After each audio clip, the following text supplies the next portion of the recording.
La situation, je dis bien, s'aggrave. Les relations franco-algériennes sont en train de basculer dans des tensions interminables. Et en France, le régime algérien s'est créé énormément d'ennemis.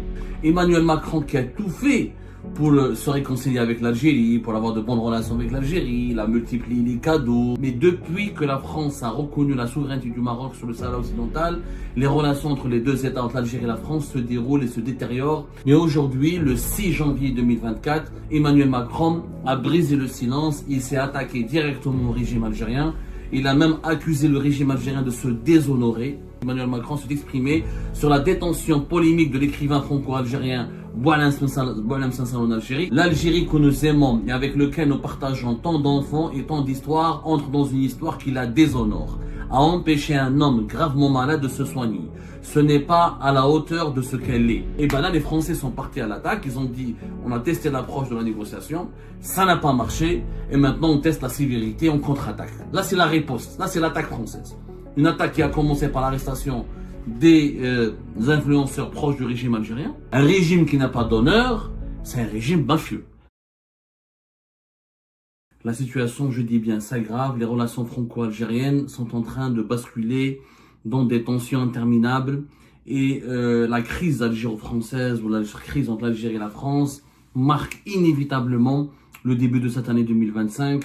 C'est le sujet numéro 1 de l'actualité ici en France et en Algérie. C'est le cœur de toutes les préoccupations, de tous les observateurs qui s'intéressent de près à la situation, à l'évolution de l'Algérie. Et en France, le régime algérien s'est créé énormément d'ennemis. Une fois n'est pas coutume, c'est Emmanuel Macron qui depuis 2021-2022, voire observe une certaine, a tout fait en tout cas, il observe une certaine amabilité. Il a fait preuve d'une certaine amabilité, d'une certaine amitié à l'égard du régime algérien, notamment à l'égard d'Abdelmadjid Tebboune. Emmanuel Macron qui a tout fait pour se réconcilier avec l'Algérie, pour avoir de bonnes relations avec l'Algérie, il a multiplié les cadeaux, la reconnaissance de certains faits historiques liés au colonialisme, en dépit du poids politique important des nostalgiques de l'Algérie française ici en France, en dépit de la percée de l'extrême droite. Il est parti à Alger en août 2022 pour une visite très importante qui a été ponctuée par une déclaration d'amitié, de partenariat renouvelé et stratégique. Il y a eu des annonces, il y a une véritable amitié qui s'était créée entre Abdelmadjid Tebboune et Emmanuel Macron, de la chaleur humaine. Mais depuis que la France a reconnu la souveraineté du Maroc sur le Sahara occidental, les relations entre les deux États, entre l'Algérie et la France, se déroulent et se détériorent et se passent très très mal et ne cessent de se dégrader. Mais aujourd'hui, le 6 janvier 2024, Emmanuel Macron a brisé le silence. Il s'est attaqué directement au régime algérien. Il a même accusé le régime algérien de se déshonorer. Le mot a été utilisé, c'est un mot très très dur. Se déshonorer, c'est ce que Emmanuel Macron a déclaré aujourd'hui, le 6 janvier 2025. Il y avait donc une réunion qui a été organisée à l'Élysée par la présidence française, par le chef de l'État français. C'est une réunion qui a regroupé l'ensemble des ambassadeurs et des diplomates français. Une réunion qui s'est déroulée donc aujourd'hui. L'AFP, l'agence France Presse, c'est elle qui a rapporté ses propos. C'est une réunion avec les ambassadeurs français. Donc Emmanuel Macron s'est exprimé sur la détention polémique de l'écrivain franco-algérien Boualem Sansal en Algérie. Et les mots utilisés par Macron sont très très durs. Donc Emmanuel Macron a regroupé, a réuni tout l'ensemble des ambassadeurs français en poste à travers le monde. La France dispose avec les États-Unis d'Amérique, la Russie et la Chine parmi les réseaux consulaires et réseaux diplomatiques les plus importants à travers la planète. Donc tous les ambassadeurs de France étaient en réunion à l'Élysée. C'est une réunion annuelle. Généralement pour commencer la nouvelle année, le président français regroupe tous les diplomates français pour leur donner les orientations, pour partager les vœux de nouvelle année et pour partager les orientations et débattre de la nouvelle politique internationale que la France veut développer à l'occasion de la nouvelle année. Alors, qu'est-ce qu'il a dit Emmanuel Macron ? L'Algérie que nous aimons et avec laquelle nous partageons tant d'enfants et tant d'histoires entre dans une histoire qui la déshonore. A empêché un homme gravement malade de se soigner. Ce n'est pas à la hauteur de ce qu'elle est. Voilà ce que Emmanuel Macron a dit devant les ambassadeurs français réunis à l'Élysée. Et nous qui aimons le peuple algérien et son histoire, je demande instamment à son gouvernement de libérer Boualem Sansal. C'est la première fois qu'Emmanuel Macron s'exprime directement. Auparavant, sur l'affaire Boualem Sansal et son arrestation le 16 novembre dernier. Auparavant, Emmanuel Macron ne s'est pas exprimé officiellement. Il y avait son entourage qui s'était exprimé, il y avait le chef des ministres du gouvernement français qui se sont exprimés, il y avait des personnalités politiques françaises qui s'étaient exprimées, il y avait des avocats, des écrivains, des célébrités françaises qui se sont exprimées, mais jamais le chef de l'État français, jamais le président français ne s'était exprimé aussi ouvertement et n'a pas pris opposition sur Boualem Sansal. Et d'ailleurs, de novembre et en décembre 2024, quand on a reproché à Emmanuel Macron ici en France, les partisans de Boualem Sansal, quand ils ont reproché à Emmanuel Macron son silence, et l'un de ses ministres, l'un de ses cadres, l'un de ses conseillers, en tout cas, j'ai oublié quel était son rang, mais un membre important de son entourage avait dit que nous privilégions la diplomatie dans les coulisses, le lobbying de coulisses, au lieu de faire des déclarations fracassantes qui n'apportent pas leurs fruits. C'est la première fois qu'Emmanuel Macron s'exprime aussi durement. Il n'a pas été très dur. Il a été très fin, Emmanuel Macron. Il a frappé durement, mais tout en adoptant une attitude qui reste amicale. C'est-à-dire, Emmanuel Macron ne cherche pas la rupture avec le régime algérien.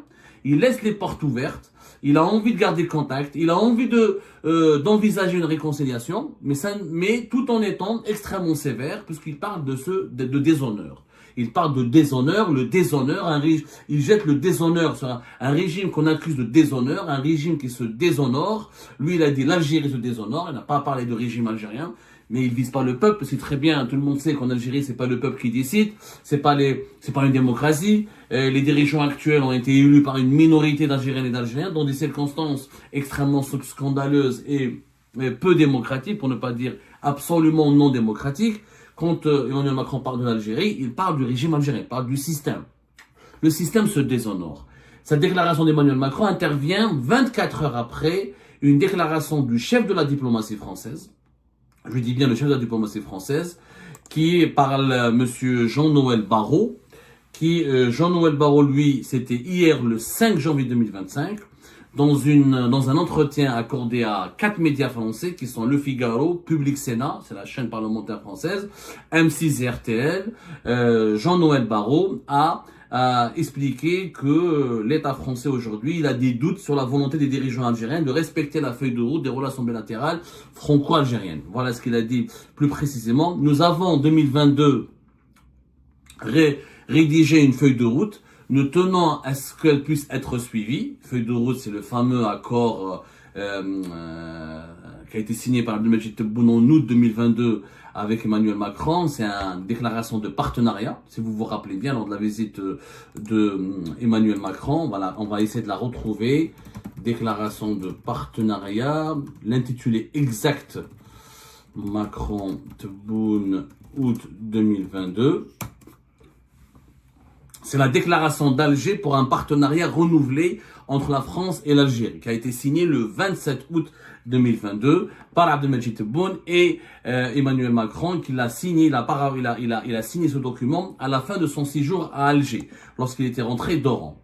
Mais nous observons des postures, voilà ce que dit le chef de la diplomatie française, mais nous observons des postures, des décisions de la part des autorités algériennes qui nous permettent de douter de l'intention des Algériens de se tenir à cette feuille de route. Parce que pour tenir la feuille de route, il faut être deux. Il faut être deux. Visiblement, ce que dit donc Barrot, c'est que Jean-Noël Barrot, c'est qu'il n'y a plus de volonté de la part de l'Algérie de considérer la France comme un partenaire. La France, aujourd'hui, ne se sent plus le partenaire de l'Algérie. Donc nous sommes au bord de la rupture. À la différence des dirigeants algériens, à la différence des autorités algériennes, à la différence des médias algériens, les dirigeants français adoptent un ton calme, un ton qui n'est pas violent. Et ils sont sévères, ils sont durs, mais ils ne sont pas dans la violence, dans le fracas, dans l'excès, dans l'insulte, dans l'injure, dans l'invective. Ils essayent de garder leur sang-froid tout en essayant de comprendre ce qui se passe dans les problèmes algéro-français.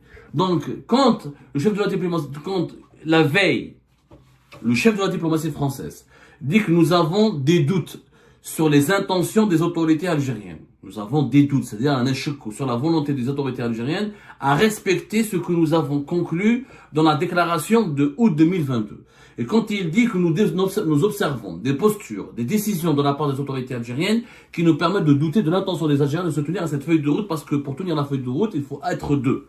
Donc le couple n'existe plus. Le 2 n'existe plus. Voilà ce qu'il a dit aussi le chef de la diplomatie française, comme le président de la République, très préoccupé par le fait que la demande de libération adressée par Boualem et ses avocats a été rejetée. Il est très préoccupé. Je suis préoccupé par son état de santé. La France est très attachée à la liberté d'expression, à la liberté d'opinion. Il considère que les raisons qui ont pu conduire les autorités algériennes à l'incarcérer Boualem Sansal ne sont pas valables. Donc c'est une première réaction qui est intervenue le 5 janvier. 24 heures plus tard, c'est le président Emmanuel Macron, président français, qui lui parle d'une Algérie qui se déshonore, d'un régime qui se déshonore. La charge, elle est lourde. Cela signifie quoi? Cela signifie qu'au départ, les Français ont tenté de négocier. De novembre à décembre 2024, ils ont tenté une approche de négociation, de dialogue, une approche clairement de concertation. Ils ont essayé de trouver des solutions en négociant, calmement, sans répondre aux accusations extrêmement graves du régime algérien qui a accusé la France d'utiliser ses services de renseignement pour comploter, pour former des groupes terroristes armés sur le sol algérien, en utilisant un ancien repenti de Daesh. Ça a été le documentaire et le reportage de la mi-décembre 2024, diffusé par le Algérie 24 News et Canal Algérie, le 1TV, dans une chaîne publique étatique algérienne, je rappelle. Ensuite, auparavant, il y avait la guéguerre autour de Boualem Sansal et l'éditorial, les attaques de la PS, un organe officiel de l'État algérien, qui parle de France macronito-sioniste, et d'une France qui roule pour le sionisme et qui est anti-algérienne, qui est raciste, etc. Donc au départ, les autorités françaises ont encaissé les coups, ils ont encaissé les coups du régime algérien, tout en restant dans la retenue, dans la modération. Parce qu'ils voulaient négocier, parce qu'ils voulaient gérer les humeurs des dirigeants algériens qui sont énervés, exaspérés. Je parle de Majid Tebboune et de Saïd Chengrihal, les deux principaux décideurs du régime, par l'alignement de la France sur la position marocaine dans le dossier du Sahara occidental. L'origine du mal, elle est là. Boualem Sansal n'est qu'un otage. Il faut le dire, la vérité. Boualem Sansal, s'il n'y avait pas eu la reconnaissance de la France, de la souveraineté du Maroc sur le territoire du Sahara occidental, je crois que Boualem Sansal n'aurait jamais pu être arrêté en Algérie. Il serait passé complètement inaperçu. Et ça, les Français le savent. Donc, ils ont tenté de négocier en novembre et en décembre. Ça n'a pas marché. Les négociations n'ont pas abouti. Il y avait un espoir le 25 décembre 2024, quand Abdelmadjid Tebboune a fait croire qu'il était tenté de libérer Boualem Sansal à travers une grâce qui devait bénéficier à 2000 et quelques détenus, dont 14 détenus d'opinion et 8 détenus d'opinion, des détenus politiques qui n'ont pas été encore jugés et qui étaient placés en détention provisoire. Donc il y avait un espoir d'un déblocage. Certainement à ce moment-là, vers la fin du mois de décembre, les négociations avaient bien avancé. Ensuite, blocage total, puisque les Français n'ont rien pu obtenir de la part du régime algérien. Certainement parce que le régime algérien a formulé des demandes extrêmement élevées, extrêmement excessives, où il y a des demandes que les Français ont pu classer comme surréalistes et irréalisables.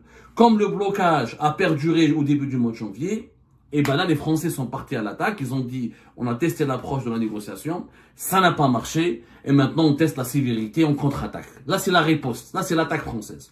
Une attaque qui a commencé par l'arrestation des influenceurs proches du régime algérien, qu'on le veuille ou non. Quand je dis proches, on n'a pas les preuves, bien sûr, matérielles, je vais en parler plus tard, parce qu'on a fait une petite enquête, on a demandé à une source autorisée à Alger qui nous a parlé. On fera une émission spéciale tout à l'heure pour rapporter ce qu'elle nous a affirmé. On n'a pas les preuves matérielles qui travaillent, qui sont payées, employées directement par le régime algérien ou par les autorités algériennes, mais elles sont proches dans la mesure où ils reproduisent la propagande du régime algérien, ils le soutiennent, ils adhèrent à sa politique de répression, de menaces et d'intimidation contre l'opposition et de persécution de l'opposition et de la contestation populaire et de tous les mouvements de contestation populaire. C'est pour ça qu'on parle de proche, il y a une proximité idéologique. Il y a une proximité politique. Il n'y a peut-être pas encore une proximité opérationnelle qui est prouvée par des preuves, mais il y a une proximité idéologique et politique. Donc la France commence par les arrêter ses influenceurs. Ensuite, le chef de la diplomatie française attaque le premier. Il dit que voilà, il n'y a plus de partenariat avec l'Algérie. Clairement, on n'est plus partenaire. Pour être partenaire, il faut être deux. Donc on a des doutes sur l'intention des Algériennes et des Algériens. Attention, on va vous considérer, ça c'est un avertissement. C'est un avertissement gentil. Les Français élèvent la pression, ou là, font monter la pression petit à petit. Ils montent crescendo. Ils attaquent pas brutalement, violemment. Et ils font pas dans l'injure et dans l'insulte et dans l'invective comme le fait le régime algérien, mais ils montent doucement. C'est comme s'ils étaient en train de grimper sur des échelles et lorsqu'ils vont arriver à la hauteur qu'ils vont atteindre, ils vont lâcher d'autres choses. Là, ils disent qu'attention, l'Algérie, on va plus la considérer comme partenaire. Tout ce qui a été signé en août 2022 sera gelé. Quand un pays partenaire comme la France te considère comme, on l'a dit finalement, notre partenariat, on va l'enterrer. Cela signifie qu'il n'y a plus d'entente, il n'y aura plus de coopération, il n'y aura plus d'échanges positifs et fructueux, et qu'il n'y aura plus d'alliance. Parce qu'auparavant, il y avait une alliance entre le régime algérien et la France. De 2020, Fur Bouteflika n'en parlons pas, malgré les relations conflictuelles permanentes, et des tensions, et des pics de tension de temps à autre, les relations ont été extrêmement bonnes. Et la France et l'Algérie, sur la question du Sahel, sur la lutte contre le terrorisme, sur la question des migrations, sur la lutte contre les mouvements radicaux qui Daesh ou la Boko Haram en Afrique, même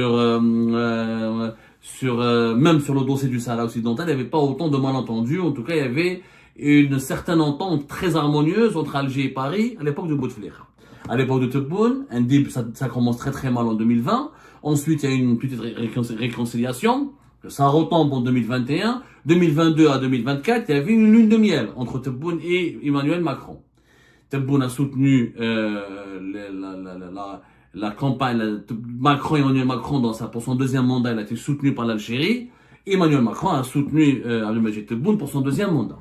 Sauf que le Maroc a tout gâché. Il est venu comme un cheveu sur la soupe. Il a tout gâché. Et le rapprochement de Paris avec Rabat a totalement provoqué la colère noire d'Alger. Et depuis, la crise ne cesse de s'amplifier. Et l'approche française a maintenant changé. Clairement, maintenant, on passe à l'attaque. On parle de déshonneur. Le déshonneur, c'était très dur. Un régime qui n'a pas d'honneur, c'est un régime mafieux. C'est un régime de voyous. C'est un régime qui n'est pas légitime. C'est un régime qui n'est pas fréquentable. C'est un régime qui n'a pas, avec lequel on ne doit pas parler, avec lequel on ne doit pas traiter. C'est un régime qu'on devrait mettre à l'écart de la communauté internationale. Donc le mot déshonneur sur le plan géopolitique et diplomatique est extrêmement lourd de sens. Et là, c'est un Macron qui est énervé, qui essaie de garder quand même sa colère. Parce que malgré tout, il dit, nous aimons le peuple algérien et son histoire. Je demande l'Algérie que nous aimons, avec lequel nous partageons tant d'enfants dans l'histoire, entre dans une histoire qui la déshonore. C'est-à-dire que il essaye de garder une porte ouverte pour le moment encore. La position française, elle risque de se radicaliser encore davantage au fur et à mesure que le régime algérien poursuit sa politique anti-française, poursuit sa prise en otage de Boualem Sansal et poursuit ses attaques très hostiles contre la France.